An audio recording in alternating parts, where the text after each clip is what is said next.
feel like this is gonna smoke up your living room. That's what I have to say to that. Cheers and welcome, J. William Miller, to the Meals with Emile podcast. This is our 4th full interview. 5th, actually. I'm bad at counting. Jay is a local native of Idaho. He's an incredibly talented and hardworking young man. He is a musician as well as an owner of a media company in Boise. He's a dear friend of mine. Today we are making a childhood dish of Jay's, Navajo tacos. Jay, please give an introduction to yourself if you don't mind. Oh, I forgot what we were making. It was a surprise to me until now. Introduce myself? Who may not know you. I'm an artist by trade in a lot of different ways. And I play music. Okay. Sometimes. What kind of music? I would say it's like folk, rock, Americana. Okay. Anything else? I love the outdoors. Okay. I love Idaho. I think it's the coolest state in the union. And I think that's all you need to know about me. Okay. Why Navajo tacos? Oh, dude, they're just bomb. I also felt like I was pressured and just had to choose something. Oh, I and hate that to was hear on my that. mind. That is entirely my fault. I do not feel bad about it. I mean, I didn't say it's pressured by you, just because I didn't think of anything. I see. Well, there we go. That's a brief introduction of Jay and why we were cooking Navajo tacos, a deep and cherished meal of Jay's from childhood. So, let's list out the ingredients that we have so far. Right now, we're making our Navajo tacos with organic, grass-fed ground beef. Jay, if you want to list out the next ingredient that we have. A knife. After that, we have a cutting board. Yeah. Plastic. Been in this house for probably 20 years now. This looks like turkey chili. Does that say turkey on it? It does. Is that wrong? Oh, God. Why? Is it not supposed to say that? I meant to get beef chili. Turkey's fine. It's going to add to the flavor, though, of the wrong with ground the bird. beef. No. Yeah. We have 2 somewhat ripe Roma tomatoes. Let's remind me of something. I do.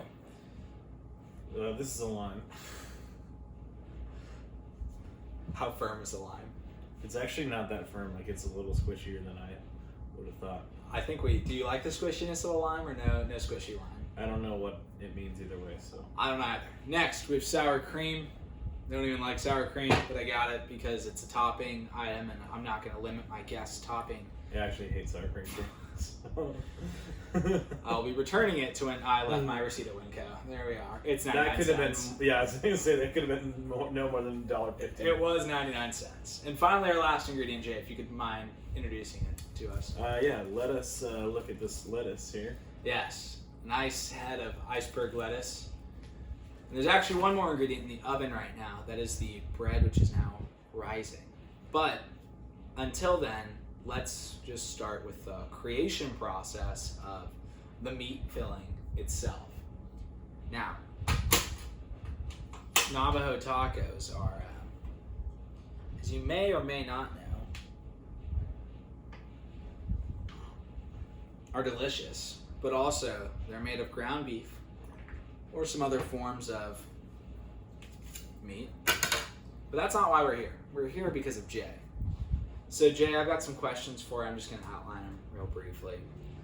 The first question is laying into your digital marketing expertise. What is the main challenge of digital marketing? I think cutting through the noise. There's a lot of getting someone's attention nowadays is way harder than it used to be, because it's so easy to be public with things. You go back before social media and advertising was in public spaces or on TV, in publications, and now you can go and publish content whenever you like right now. It Yeah. doesn't matter. So there's noise. yeah, there's so much more out there that's like accessible and that people can see. So it's yeah. Okay. Interesting. Do you think the amount of noise that we're encountering today will ever be reduced in the future in terms of marketing and in terms of just like distractions from people being able to focus on maybe a singular product? Not unless like we lost all of our communications. I think we've gone too far down the rabbit hole of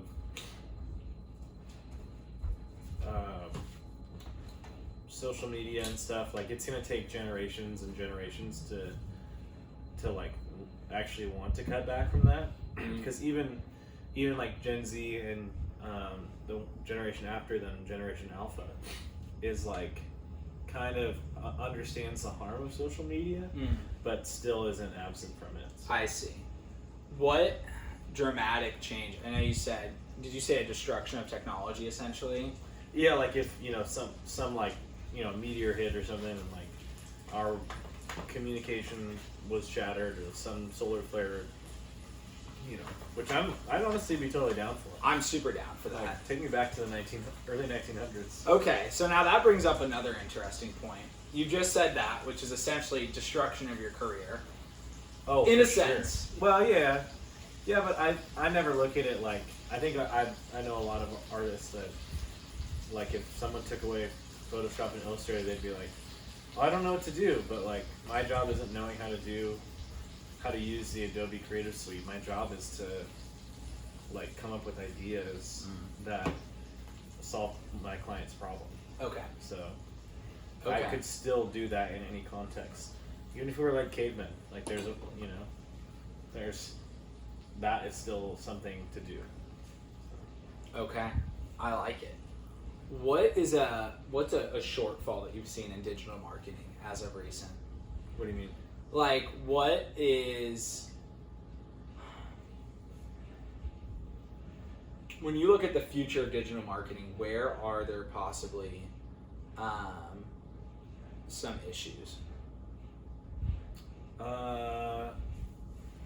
Social ads right now I think are kind of BS. Like, what are social ads?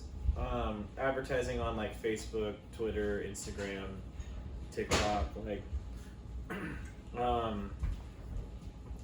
I would say my experience as an advertiser is like sometimes it feels like what's successful is super wishy-washy, and so like I wouldn't say the same about PPC. Well, I guess that is PPC, pay-per-click advertising, but I wouldn't say the same about like search engine advertising, in that it's a little bit more focused. Like I feel like sometimes it's hard to find out where your target is in social media advertising, and so I don't know. I'm just trying to like that. That's definitely a frustrating realm. But I mean, we still do it and we still find success in it. But yeah, it's just not like other things. So I've done a little bit of research on SEO, and for the viewers who don't know, or the listeners who don't know what SEO is, it's search engine optimization. Are you familiar with that? Yeah, it's like it's kind of like an essential thing. Yeah. What? How do you get in the mind of the person searching for the object which your client has? I usually draw like a literal drawing of a trail, and like try to backtrack the customer's steps to how they came to purchase your product. So like, we're thinking of like, okay, point of purchase, they bought something online or in a store.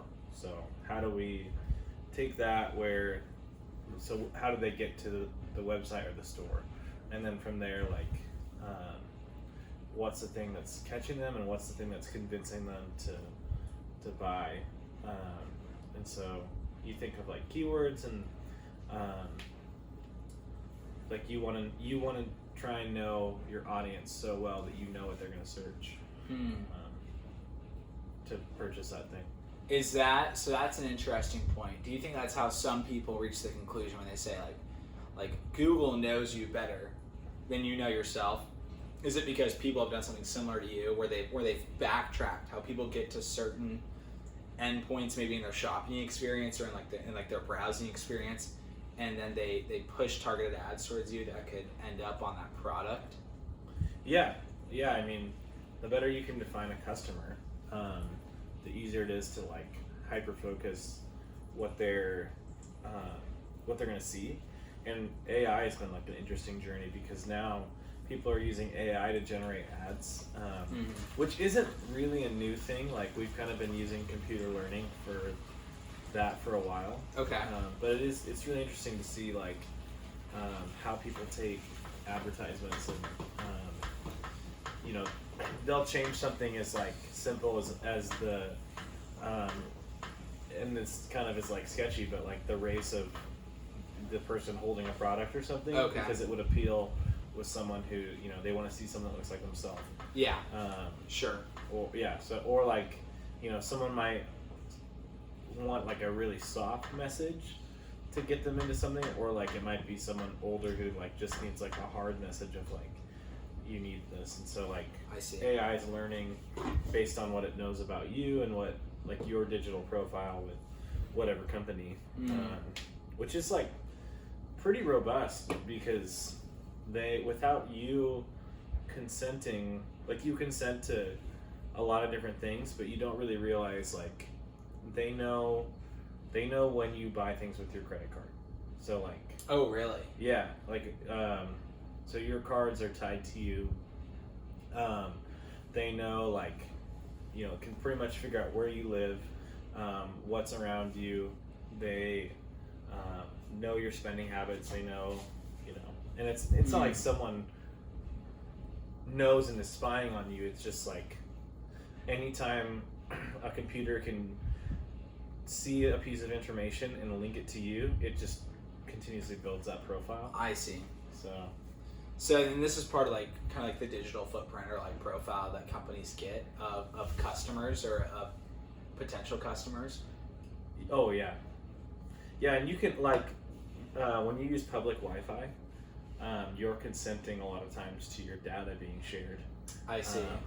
So there was a company that there was a church that was using this software where people would come into their church building and they would buy or they would like log into the free Wi-Fi, and when they did that, no one reads a contract. Right. And so they didn't consent to, or they didn't know what they were consenting to, even though they did consent to it. And so all their information is then like not just what they're doing at the church, anything that they've been doing that's logged on their phone, they would take all that info and put it into this software, and that software would filter out. And the main thing they were using it for was like to figure out which men were about to cheat on their wives. Wow. And then they would send them like marriage counseling ads. Whoa. It was like hyper focused. I was like, dude, it feels kind of what's that show, Black Mirror? Yeah, totally. But I think most people don't realize we're kind of already there. So do you view that? So then, give me your take on it. Do you think that's unethical to do that, or do you think that seems like a decent intervention as in a church? Sense, as a church that may be out of place? Yeah, I think that's pretty shady as a church, especially like the level that they were doing it to. As a business, I mean, I think it's a gray area. I would take it on a client-to-client basis, and I would be honest to the client and be like, hey, this is an option. Do you want to do it? And if they didn't feel comfortable, then we wouldn't do it. What has been the most ethically perplexing situation that you've been introduced to through social media marketing? Oh, easily politics. Really? Yeah. How so? An agency I worked for, we did an election cycle. Well, not a full election cycle. It was like 2 years of advertising, so like it kind of ramps up through the summer and then hits its peak in November. And but that was like politicians have no grounds. Like even these are like local politicians, so like on this, positions at the state level, they just have no. They don't care. Like they don't care what's right and what's wrong, and so they're like, are we allowed to do this? Or are we allowed to do this? So we're like literally flexing to the absolute boundaries of election law of like what we can and can't do. And so there was, I don't know how much I can talk about, but that was definitely like, oh, this seems morally wrong, but they're paying us a lot, so that's a tough spot. That's a hard spot to be in for sure. What have you found if someone was looking to get into digital marketing? What would you advise them to do? Know what you can do. I think you have to, like, our company, we have like specific needs, and so we're gonna hire somebody who can fill those needs. I think like I didn't go to college personally, and I'm not against college. I'm also an artist, so like it looks a little different, but I think there's a lot of people out there who are like, oh, I'm going into marketing, and then they like kind of just learn along the way. But like what's valuable to us is like, if I had somebody who could, do all our video or lead all our video or do all of our graphic design or lead that, or like do our like a portion of our pay-per-click advertising, or someone who's just like, hey, I'm really good at client management, like really definable skills I think are important. Now, is that more that's from like the hiring perspective? If you were like looking at a potential person to work for you? Yeah, so like I think deciding like, hey, what am I good at? Because our team at Solid is like I'm good at being creative. So like the things that I am in charge of over our company is how things look, how they sound, how they feel, and but like when it comes to content writing, I do as little as I can, because we have a content writer who like she's like not terrible at design, but like, and so she can kind of do it on the fly, but she's amazing at writing. So it's like that's the skill that makes her invaluable to the industry. I see. And so it doesn't leave her like looking for a job every 3 months, because that's the stuff that builds our company. I see. So specialization is really important to you guys. I think so. And I think like as far as finding a job too, like if you just come up to someone and be like, oh, I'm in marketing, like that could mean so many things. That's very ambiguous. And there's a lot of like BS marketing people too who own companies, and they're like, yeah, like we're gonna help you sell your product, and it's like, how? Like, what do you specialize in? Yeah. Even as a company. Yeah. So I know a lot of people, and what's getting really popular these days are people doing one-man show operations for marketing companies, where they specialize either in like brand redesign or SEO or something similar to that. And it's become really popular for young people without degrees to make a lot of money, because you can learn the skills pretty easily for free. Yeah. And a lot of it is kind of touch on the individual's end, because you have to be creative. That's something you can't learn.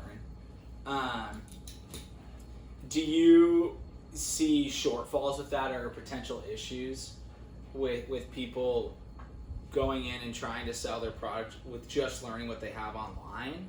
Or do you think that's like, just what are your thoughts on that?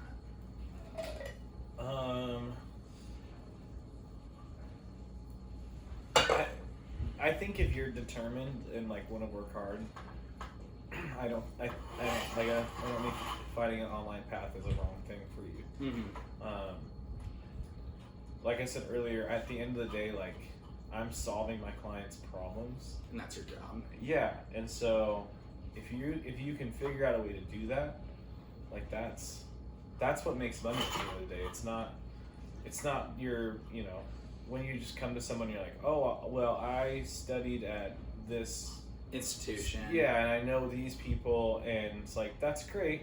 Show me a portfolio where you sold something for a client. I see. So, like, we had, we worked with a pool company, and they basically saw a market here in Boise that was like, hey, there's a bunch of Californians moving here, and every company that builds, like, most Californians will want a pool in their house. Like, that's just like a standard in California for a certain like price range. Yeah. And it's not like they don't even want a big pool, they just want a pool. And so they're like, okay, all these people want a pool, but all these companies are like a year or two behind. If we open a pool business and we can promise that you'll have a pool, you know, before the summer's over, then like we could sell a ton, and they could fulfill that because they had all the tools, the tools and stuff to do it. And so it was like, sweet. So then they called us, and they just, you know, they didn't know how to get that message to the right people, and we were the missing link in that case of like, oh, and it was a big part of it was like email campaigns. So we bought like lists of email addresses, and then a little bit of like social and search engine ads, and then they sold millions this year. Yeah. So wow. Yeah, and like I feel like, you know, in the moment we're like, oh wow, we're charging a lot for this, but then it was like a drop in the bucket compared to how much they made selling pools and stuff. So. Okay, that's interesting. So I'm curious now. So you helped a company convince a bunch of people, or make them aware that they were actually interested in getting a pool, and you made it possible for them. So to me, coming from an economics background, it seems like there was a supply and there was a demand, and you helped match the supply to the demand. Yeah. How do you, a lot of people also do think as well though, that marketing can be predatory on people and can make them do impulsive things that they don't want to do. I think a good example of that would be OnlyFans, or something similar to that, where it either preys on human weakness, or it just gets you to buy products that are crappy, or are, I don't know, that we know are not necessary. Do you think there's an unethical side in that sense in the marketing world, or is it do you just view it as like supplying or matching supply and demand? There's definitely an ethical conundrum. One I've thought about quite a bit. If you trace back American marketing tactics and advertising, then it all stems from one place, and it's pretty problematic. It's Nazi Germany. Wow. Okay. Propaganda. From the early 1900s, and like, or well, I guess like the 1930s, 1940s. So it I can't remember the name of the guy. Super famous, but there's basically this guy. He was the architect of propaganda for the Nazis, and eventually came figured a way out and made his way to the U.S. But he kicked off like the whole advertising world, because I mean, it used to be, this is our product, it does great things, please buy it, and like, you'd have, you know, catalogs and things like that, and then, well, you know, now it's like more subconscious in making decisions. Like Apple's a great example of like, just, you know, trying to make you want something without you like realizing that you're wanting it. And so a really good example of, I'm pretty sure this was his work, and it doesn't have as much context now, but like if you ever watched, you know, like a 80s, 90s movie or early 2000s, like it's pretty common, after like a sex scene, someone will smoke a cigarette. Sure. And so that was like a thing, that they would pay, tobacco companies would pay to have somebody smoke at the end of a sex scene, Mm. which is kind of crazy. Like, and so like that would sell more cigarettes because people would in their brains, you know, see that they're like, Associate it. oh, that looked cool when I saw it, so Yeah. I want to do that, and so that ends up being like an advertising tactic now. Very interesting. Yeah, and that happens all the time in movies. Like, there's all sorts of product placement, and even stuff that's unlabeled that's just like, It looks like it's something. yeah, it's like we have a certain market share on this.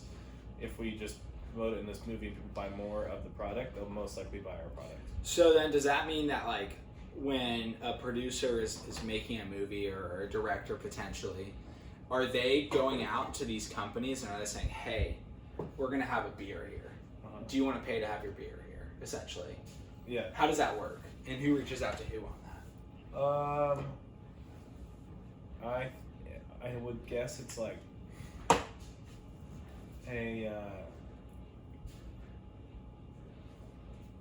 I mean, it could be an agency, it could be a marketing department. Like, it probably would talk to a film studio. Like, I don't think anyone's. I mean, there's some like cheap budgets where people are going around like, oh, we need money. Yeah. We're gonna go and ask for some sponsorships or things Sure. like that. And but usually it's like, okay, like they are gonna have to pay a big amount to get into a big movie or something like that. Yeah. Okay. Interesting. What is your least favorite area of marketing to work in? Probably pay-per-click, like just crunching numbers on ads. I think it's I'm just not good with numbers, and Yeah. I'm an artist. Like, Yeah. I make things look pretty, and that's it. What's your favorite advertisement? My favorite ad that I've ever seen. Ever.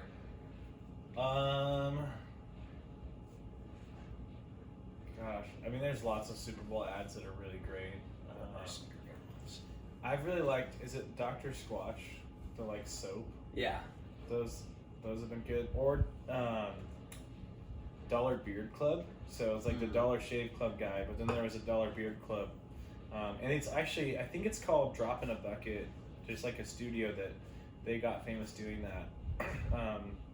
I think they did like the Squatty Potty too. Oh, interesting. But they're like really in your face advertisements, or they're like really weird and like eye catching. But like the Dollar Beard Club, the guy was just like walking through a warehouse doing manly stuff, and then Swerve. he's like, yeah, like it, like, and so it made you like, one, you're laughing at it and you're sharing it because you're like, wow, this is crazy. Yeah. And people share it for you, so you don't have to pay to get it shared.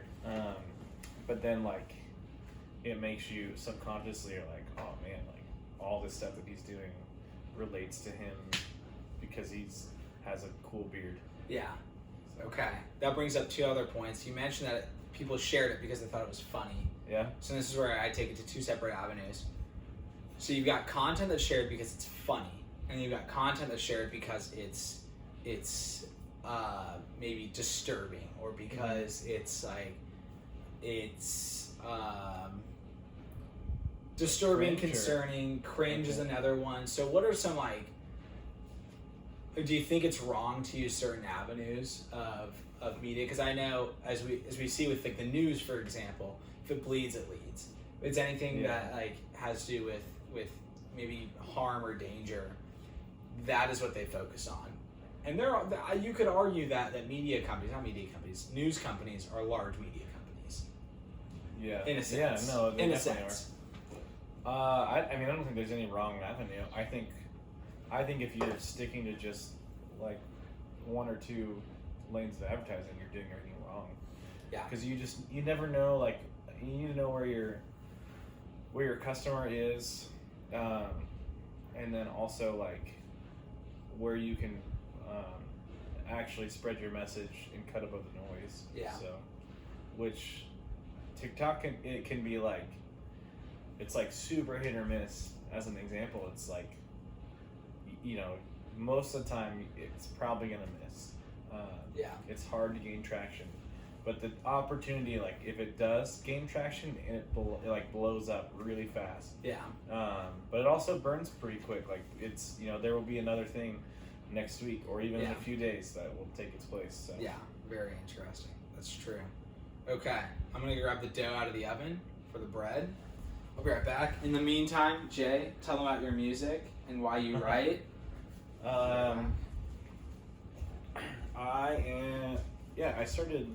I've been doing music since I was probably 17 years old, maybe 16. And I worked in a bunch of different avenues in the music industry, from like production to lighting and sound, some back of house stuff, some tour managing things. And so I knew the industry pretty well. And I've always kind of wanted to write, but it just seemed like a mountain that I wasn't going to climb. And then I had a bunch of time on my hands in 2022, like everyone else. Started writing songs, and then from there, showed them to some friends who were pretty amped on like what they sounded like, and so I basically we recorded them, started playing live, and then now it's like a part-time job. Like there's money coming in that has to be managed, the people have to be paid. Just bought a van recently to, you know, have something that's easier to travel with all our gear, and so it's been a wild journey, but yeah, that's kind of where I'm at. Okay, let's swap spots real quick. Okay. I'm gonna get this dough ready. We're gonna Chinese fire drill, as we like to say. Jay's kept the seat nice and warm for me while I let his cool down. It's a way of regulating heat. That's right. In the Idaho area. So right now, we're grabbing this dough. Navajo tacos, if you didn't know, are made on fried dough. Do you know why? No. I could be totally wrong, but this is what I've heard is on like Indian reservations, they would do like a lot of fry bread meals. Okay. And so like in the Southwest, they would make tacos, and because I guess it was like cheaper to do stuff with fry. That's where you get like Indian fry bread and stuff. Mm-hmm. I could be totally wrong and racist, but that's what I was. It's because it's cheaper. Was the reason? Like it was like a poverty meal or something. I see. So. Well, it's a freaking delicious poverty meal, so there's no shame in that. That is a huge one. Yeah. All right. Take butter on the pan. Probably gonna need to increase the heat a little bit. Put that up just a tad. We're gonna lay this bread down in there. It's not exactly fried, which I think is counterproductive to the meaning of this meal, but Is this how you usually do it? I've never made it before. Okay, usually like I deep fry it. So we could use the oil. My only beef with the oil is that this is a low side lid pan. Yeah. So but you know, Miss Frizzle always says, get messy, make mistakes.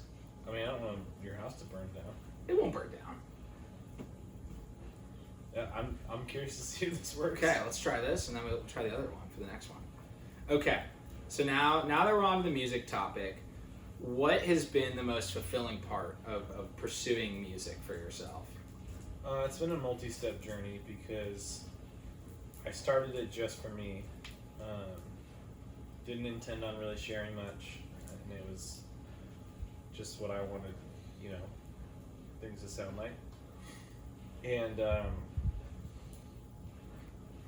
from there, it became like a connection with some friends to do something together. Like we were, you know, producing songs together, recording, and then playing live.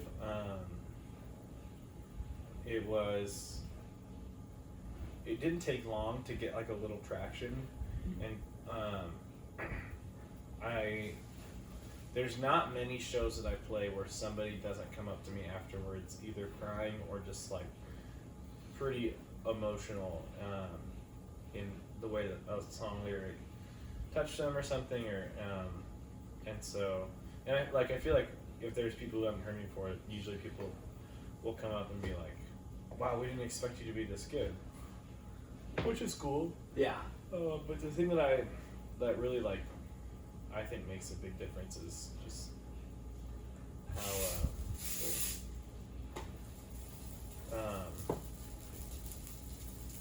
when someone's just like this girl DM'd me after I played a music festival in Yellow Pine, Idaho. Okay. And she was just like, I wrote down like all the words that I could, you know, while I was listening. Yeah. Like I just, like your music changed my life so much. And Wow. so, yeah. What did it feel like to hear that? I mean, that's got to be pretty impactful when someone says your music's changed my life. Yeah, it's good. Part of, like, it said it was multi-steps, so part of those steps was how, was overcoming kind of just, like, feeling that people just, getting over, like, the cockiness of, like, oh, people like the way my voice sounds. Yeah. Like, they think I'm good, they think I'm worth something, and so I got a little like big-headed for a little bit. Yeah. And once I realized that and realized that it was taking the joy of music away from me, I found that like just focusing and doing it for other people is like really, really big, and it gave like purpose of like, okay, like, because it's at this point, like I just bought a van. It wasn't crazy expensive, but it was like, it's definitely the most I've spent on anything that was like music purpose. That's money though. That's a lot of money though still. Yeah. And so in my mind it's just like I could stop now. I could just like keep playing some coffee shops and stuff, which honestly I wouldn't do, like or I have like opportunities in front of me, so in my mind I'm just like, let's just until we hit resistance, then why not keep moving forward? What's been the biggest resistance that you've encountered so far? My own time to like put into things. I see. Like I've said it a couple times, I would probably sign the worst manager deal right now just because it's such a pain to like book my own shows, to like cover all the details, communicate with the band. Like I would gladly pay someone to do all that stuff because it would increase my capacity to play more. I see. But yeah, that definitely holds me back quite a bit. Interesting. Okay. What has been surprisingly not fruitful about playing music? What did you think was really going to fulfill you a lot, and then you realized like, wow, that just really doesn't do it for me?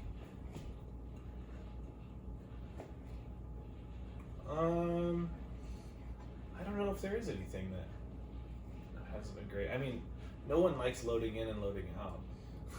Of the van? Yeah, or the back of my truck. Like, yeah. Moving heavy speakers and lifting them, setting things up, especially when it's like, like I got to go on a couple mini like week-long tours this last year, and it's when you're in and out every day, like, and they were super small, so there's no crew that loads your gear in and out. Like it's a lot of work. Yeah, so it's like you drive all day, and then all of a sudden you have to do a bunch of heavy lifting, and then you get like 20-30 minutes to chill, and then it's maybe showtime. get some dinner, and then you've got to perform, and so, and then next day you get up and do it again, so it's just like, yeah, that gets tiring. It's a lot of work. Yeah, but that's just kind of like what it is. Yeah.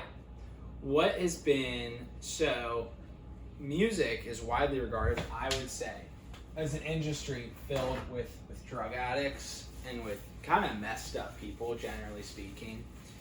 Why do you think that is? Do you agree with that conclusion?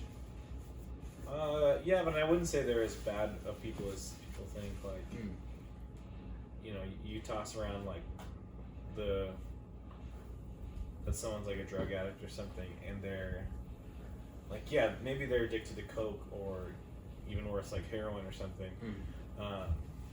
A lot of times in my experience, it's not because they're just like an evil person. They're just like kind of caught up in stuff or trying to feel better about life. And so, Sure. But yeah, I mean, that is part of it. Like there's a lot of drugs, and it's pretty common. What's been possibly the most like disheartening part about doing music? Probably like the guys that can't handle their addiction. Like there's guys who even like there's some guys who just make it work. Like they're doing a lot of substances, but they're not doing so much, or they can stop enough to be there for their family, or you know, it's like just an on the road thing for them. But then there's some guys who like that. I think is really sad that they go home and they drink a ton and just kind of like do some kind of unforgivable things at least from a business side of things. And Yeah. Hey, like I can't bring you out on the road. You're a liability because you're drinking all the time. Yeah. I'd say that sucks because you make a relationship with somebody and you're like, man, you're so cool. Now, like you can't be on the road with us because you're a liability. Yeah. Yeah. So. Who's been your biggest inspiration throughout the whole music process? That I know personally? You can do that you know personally that you don't know. Do both? Or? You can do both. Yeah, do both. I would say to start out, there's this guy here in Boise, Connor J. Lice, who I like. To me, in my mind, getting into music and like I was like, I don't want to play small venues because that doesn't. I don't see a way that's fun for the amount of work that I'm doing. I don't see a place that I enjoy that. And then I saw this guy Connor, who's now become a friend, super rad dude. Like he would play a local brewery every once in a while, and then I just kind of was like, dude, honestly, if all I ever do is like just kind of play the same venues as this guy, that sounds great. Like just, and it was like and I think he was being really true. He's like a bluegrass guy, so he was being really true to his upbringing, like being in Idaho, being like the music sounding like it's from here. And I think I found a lot of similarity in that, and I kind of was just like, dude, why not play music? And like if I get a bar tab and a place to sleep and a few $100 to go be in Stanley for the weekend, like why wouldn't I do that? Sounds awesome. That sounds like not too bad of a deal. Yeah, and so like he kind of inspired me to go and find that avenue. And then like someone I don't know, I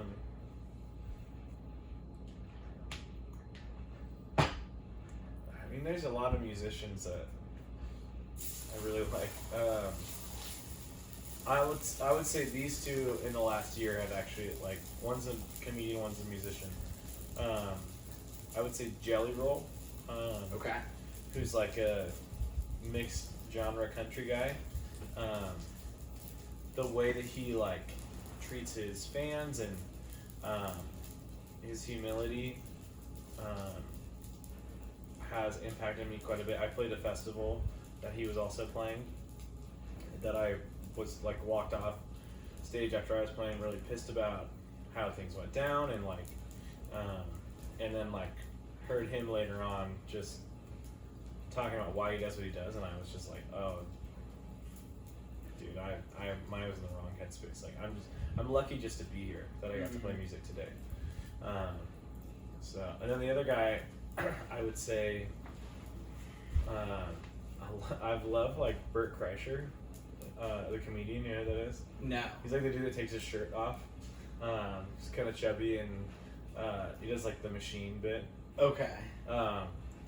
But like him, I went to his comedy tour here this summer, and at the end of it, like I think someone like yelled something, that, like, like, you're the best, or and he started talking about, he's like, no, like talked about why he does comedy, and just like started crying a ton, and like it was this cool moment where, and maybe he probably does it every night, but it seemed genuine in my opinion. Like when I say stuff, I say a lot of repeated things in my shows, but like that are sad or emotional, and I still think that they're, fairly, like, I mean it every time. Mm-hmm. And so it was one of those situations. And so, so I think like I look up to people like that who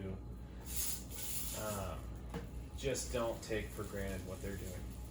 What do you say at your show and you mean every time? What's like an example of that? I wrote this song called "Settle Down." It's about my friend who recently passed from cancer. She had been in California with her husband, doing treatment and stuff, and she eventually they were like, okay, like, we're not going to do chemo anymore. And her diagnosis was pretty bad from the start. But then when she moved back, because it was kind of like, okay, diagnosed, moving to California, and then, we'll catch up when we can. So when they moved back, we just had a really honest conversation the night that they were back, and it was funny because right before she got diagnosed with cancer, I lived with her husband and her, and the three of us were talking about our summer, and I was just like,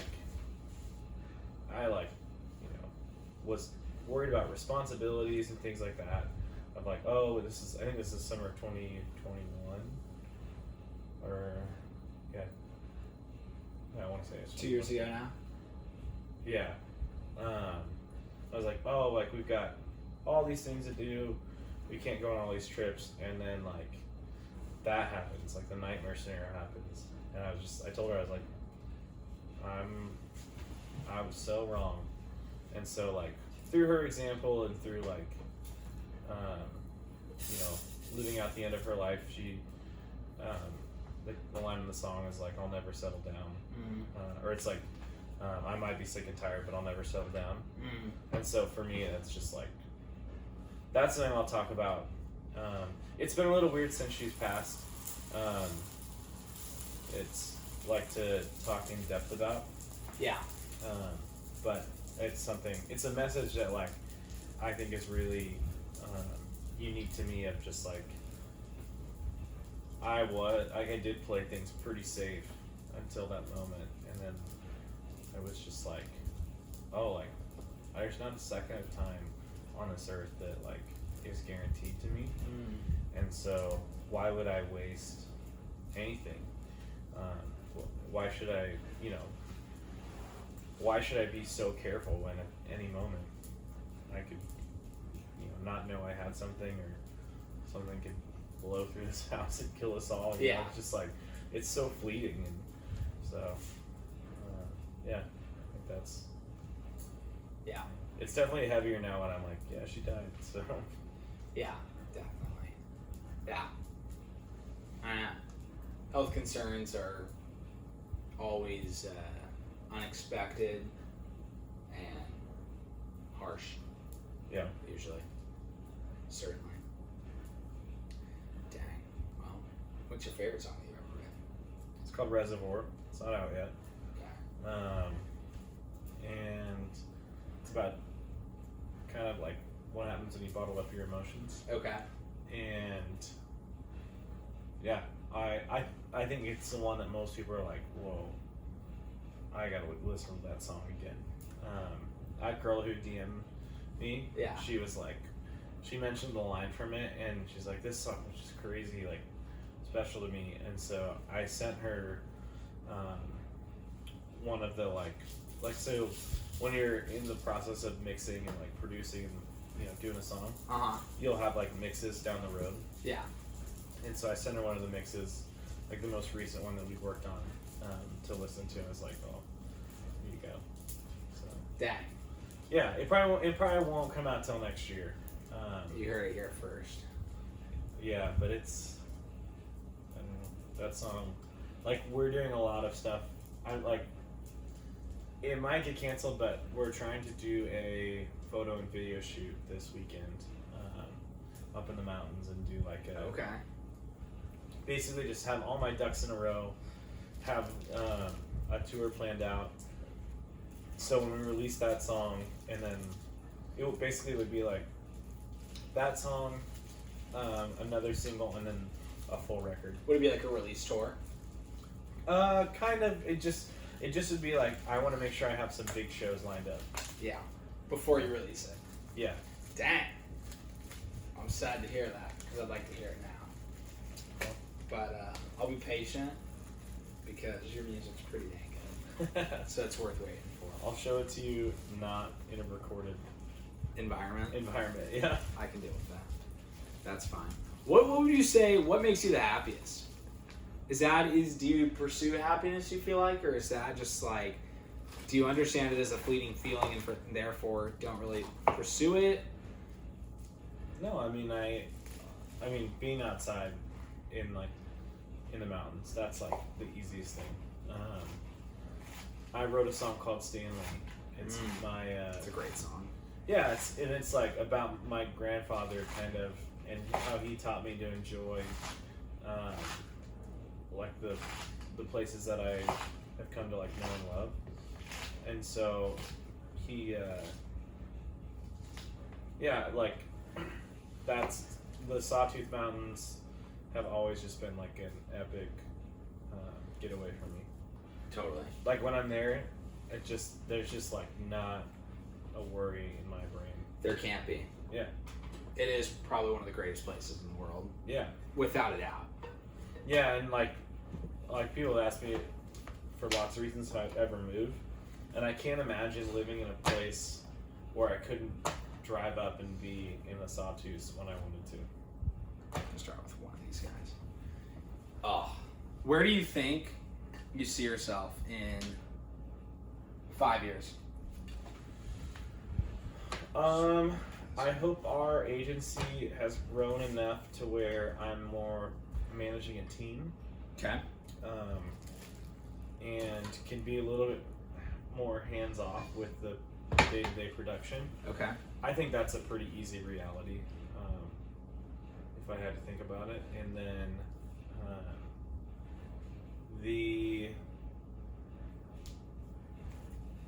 I'm also not a tomato guy, just so you know. Okay. Good to know. Do you like lime? Yeah. Okay. And then just doing music in whatever it looks like. Okay. Whatever sustainable way that. Yeah. What advice do you have out there for those artists that are struggling to keep going on making their music and making their dreams come true? Because I feel like it's a long, arduous journey. It's not short. Well, I'll be honest. There's a lot of people that should quit. Okay. And that's tough. Like, I've seen some acts that I'm just like, of people who have been doing music for years and years. I'm just like, oh, bro. I don't know, man. Like what you're doing is not working out. And so it's, yeah. So I don't know. Like, I think you